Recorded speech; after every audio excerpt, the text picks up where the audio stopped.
લોકોને હેલ્થમાં સતત પ્રોબ્લેમ આવે છે.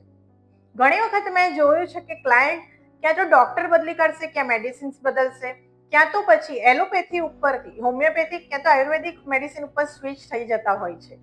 પણ આ બધાનું મુખ્ય કારણ શું તમે જાણો છો કે તમારા ઘરનો વાસ્તુદોષ પણ હોઈ શકે? જી હા, નોર્થ ઈસ્ટ હોય ક્યાં તો પછી નોર્થ ઓફ નોર્થ ઈસ્ટ, આ બંને હેલ્થ બગડવાનું મુખ્ય કારણ હોઈ શકે છે.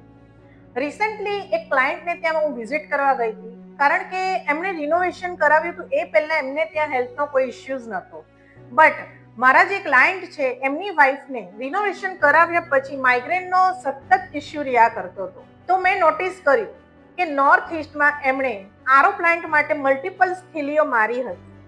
તો આ જ મુખ્ય કારણ હતું કે એમની વાઈફને સતત માઇગ્રેન રહ્યા કરતું હતું અને અનબેરેબલ પેઇન હતું. પણ શું નોર્થ ઈસ્ટ એકલું કારણ છે તમારી હેલ્થ બગડવાનું?